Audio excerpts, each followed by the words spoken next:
What's going on, guys? Welcome to week 3 of sequel month. BMP back with another bad movie review. This week on Avengers Grimm Time Wars, which is the official sequel of Avengers Grimm.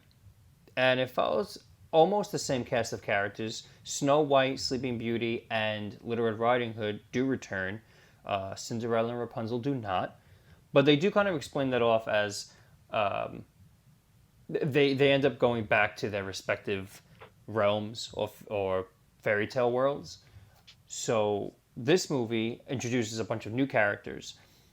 Alice and the Mad Hatter, which is nice. Always exciting. They run, it's supposed to be like an organization called Looking Glass, which is responsible for rounding up these fairy tale people and sending them back to the places they belong. But the movie begins with Prince Charming running away from Magda, and Magda is from Atlantis, and she's evil. So the whole point is that Magda is trying to get Prince Charming to marry her, because once he does, and he puts his ring on her finger, she'll get like all the power in existence to take over all the lands, every different fairy tale world, and rule. So what you find out is that before Prince Charming was slated to marry Magda, he was actually slated to marry Snow White, which leads Alice to unfreeze her to try to stop Magda. Snow White, I presume. I think it's time we had a chat about your fiancé. Snow White ends up reuniting with Sleeping Beauty and Little Red Riding Hood, and they set off to stop Magda and her plan. Well, that's why I'm here.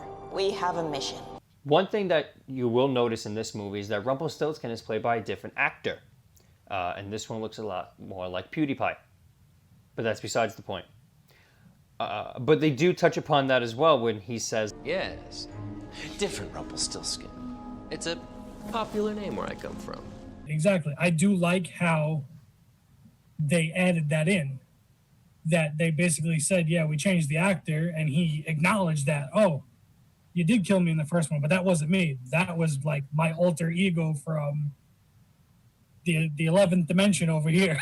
Yeah, because he did. Because even I think Snow White mentioned it, and Magda mentioned it at first too. And she's like, "I thought you were dead." And he said, "Different Rumpelstiltskin," which could just be, it could be taken as he's just being like a sarcastic asshole, but it could also be that he was that fourth dimensional tier kind of power where you would believe maybe he came back to life. There is more than one of him. So Magda uses Rumpelstiltskin to stop Snow White and convince Prince Charming to marry her, because the only way she can get the power is if he puts the ring on her finger willingly. So the entire movie just covers this plot of trying to stop this wedding from happening. And of course, the entire time, Rumpelstiltskin is kind of playing both sides against the middle. He's still trying to get out with the full advantage in the end. But overall, I really don't have a lot to say about this movie.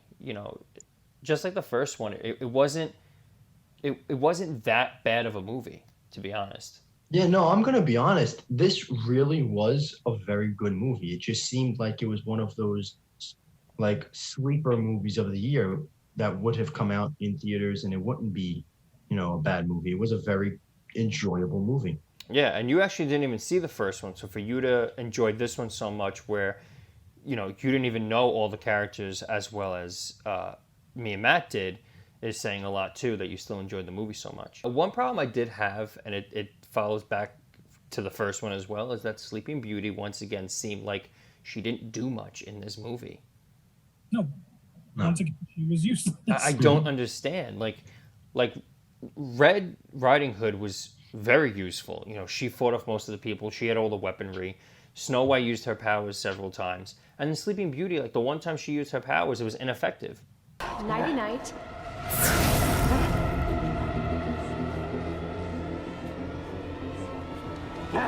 So it was just like, why? And then you write off Rapunzel and Cinderella. Like, bring one of them back then if you're going to have a useless character stay. She was a non-factor except for just always getting herself in trouble. Another problem I have with this movie, and again, it's just nitpicky things at this point, but one thing was that Alice and her team, not Alice, I'm sorry, Snow White and her team end up going into the future, because their plan is to go to the future only a short distance to try to find out where Magda is hiding this ring that Prince Charming is supposed to give her. But they accidentally go too far into the future, and they end up way, way into the future, where like even Alice is old, and the world is different. Magda is ruling the world because Prince Charming did give her the ring.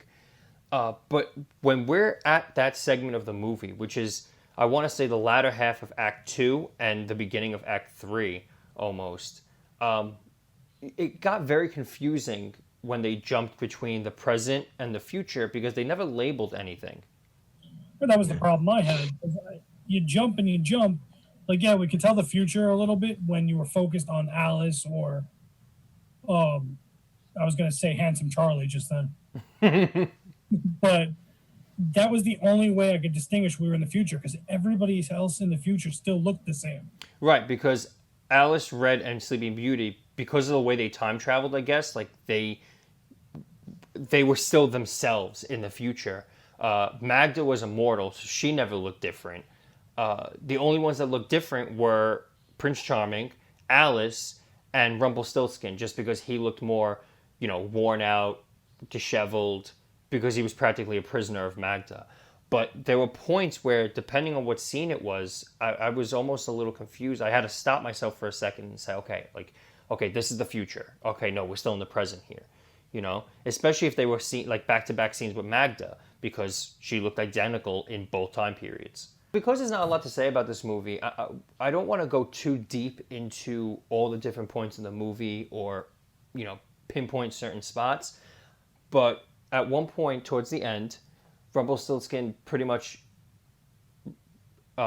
reveals his plan, not so much to the characters, but to the audience a little bit, where he, like I said earlier, he's playing both sides against the middle, because he tells Prince Charming that he's still going to marry Snow White. They're going to thwart Magda's plan, because Magda actually has Snow White in captivity as well. But that's a lie, because at that point, Snow White's still in the future. What you find out is that he had stolen one of her hairs at one point, and when he takes a hair, he's able to shapeshift into that person. And he actually did it earlier in the movie as well with Prince Charming's body. But when we get to that final moment when they're at the wedding, and he's about to marry Magda, Snow White, Sleeping Beauty, and Red Riding Hood do get in and stop it. And that's when Rumpelstiltskin, who is Snow White at this point, tries to really hurry up and rush Prince Charming to putting the ring on her finger. Because if he does, then no matter what, that person is going to get all that power. Come on, Chuck. Now.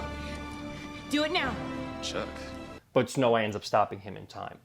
That might be, though, the only big issue I had with this movie was the two Snow Whites with the classic Who's Who scene where Snow White tackled Rumpelstiltskin and they both stand up and it's like, oh, who's who? You're Prince Charming and in love with Snow White. First off, she called you Charlie there. Which is what Rumpelstiltskin was calling him earlier anyway. Right, so that was one. Two, the biggest thing where Rumpelstiltskin tried to fix his expression and said this. Don't listen to her. That's Rumpelstiltskin. So that right there, just by the facial expression itself, I was like, you could easily tell who's who. Yeah, I mean, they didn't really try too hard to make it believable where you didn't know who was who, whether it be for the characters or for the audience. But what I did like is that they didn't treat the audience like they were stupid, you know, because you did get the point where he called him Charlie, and then he had his line where you can practically hear Rumpelstiltskin's voice, behind that quote. That's Rumpelstiltskin. But they didn't, treat the audience like idiots for it, because right after that, Snow White just says pretty much like, screw this, and just rushes and kisses Prince Charming. Oh, for the love of...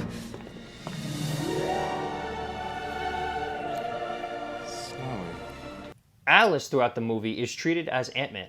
pretty much, because she can shrink herself down and enlarge herself to become a giant. And that's what she does at the end of the movie, and then hurls Rumpelstiltskin into the ocean.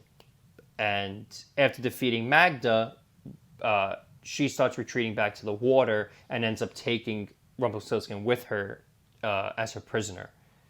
Come along, men. It's time to go home. No. No, please. No, I beg you. No, I can't swim! No, no, Magda! No, please let me go! Let me just save! Please!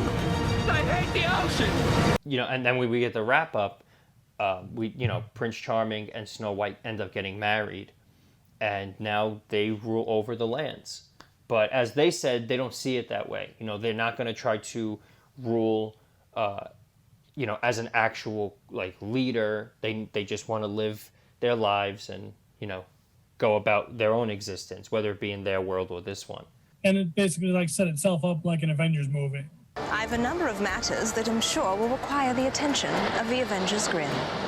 Yeah, because Alice pretty much told them, there's still a lot of mess to clean up, whether it be from what happened in the past or because of time travel in this one.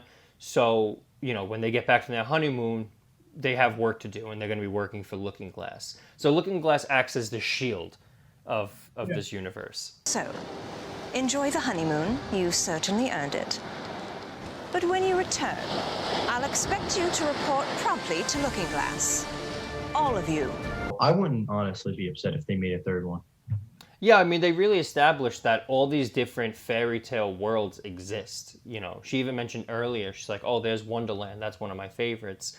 So really, they can just pull any classic fairy tale and, find a villain from that story and end up making another movie out of it. So, yeah, I mean, I think we should just get on with our grades because there's not much more to say about this movie. Matt, you want to go first? I give it an A. Very nice. For Avengers Grimm. Chris, how about you? I'm going to give it an A. This was a really good, really good ass movie. I'm actually also going to give it an A.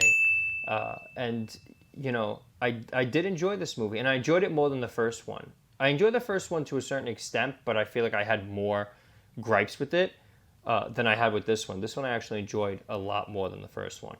Well, in my opinion, I feel like if we redid our old videos now, we wouldn't give them such harsh grades as we did back. Listen, just like Zombies, maybe we will revisit Avengers Grimm at some point. Who knows? That could be a whole different spin-off series for us on this channel. We'll just pinpoint certain movies that we want to do. Yeah. Okay, so that's another AAA title from us. That's 2 out of 3 so far for sequel month, which isn't too bad. That's a pretty good record.